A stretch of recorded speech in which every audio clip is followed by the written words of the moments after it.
In a small, forgotten village surrounded by rolling hills and dusty paths, a barefoot girl named Grace sat alone by the riverbank, watching the water carry away the leaves, just like life had carried away everything she ever had.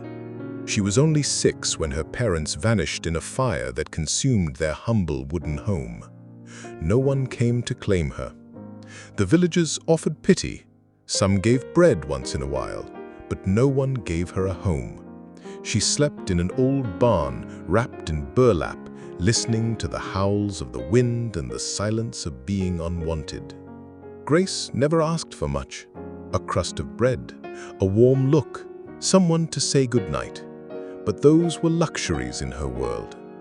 She worked in the fields when she could, helped wash clothes in the cold river, and learned to live with less. While others ran to their mothers with scraped knees, Grace wiped her own tears with dusty hands and stood up alone. Yet, there was something strange about her.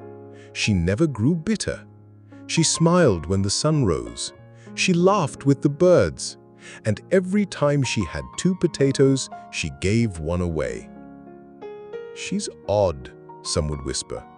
"Too kind for her own good," others would say. One gray morning, as Grace was gathering firewood in the forest, she met someone who would change her life forever. An old monk named Kenny, who had lived in the hills for decades, was sitting on a rock, meditating under a tree. She watched him silently, then quietly offered him the last piece of bread she had. He opened his eyes slowly, looked at her, and smiled. "You have nothing, but you give like you have everything." From that day on, he invited her to sit with him under the tree. He taught her to read using leaves and sticks. He told her stories of kindness, of patience, of a world beyond poverty. He never pitied her, he respected her. And for the first time, someone looked at Grace as if she mattered. Years passed. Grace grew into a young woman with dirt on her hands, calluses on her fingers, and light in her heart. She became known in the village not for what she owned, but for how she made others feel. When someone was sick, Grace arrived first. When a child cried, Grace told stories that turned tears into giggles.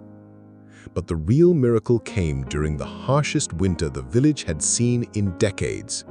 Crops failed, firewood ran out. The wealthier families locked themselves inside, guarding what little they had. But Grace opened the barn she lived in. She tore her blanket to share with others. She cooked the last of her food and fed children before herself. And then something astonishing happened.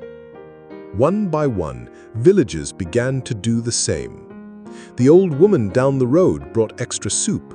The grumpy farmer offered his hay. Even the richest family in town left their gate open with a basket of apples for anyone in need. That winter, nobody died of hunger. Not because the village had more, but because Grace had taught them the wealth of compassion. At the spring festival that followed, the mayor stood in front of the town square and said, "This girl had nothing, but reminded us that love is the greatest fortune." Tears filled many eyes. Grace blushed, looked down at her worn shoes, and whispered, "I only did what I wished someone had done for me." Sometimes, the richest hearts are born from the deepest emptiness. Grace didn't change the world with money. She changed it with kindness. If this story moved you, there are many others like it waiting for you.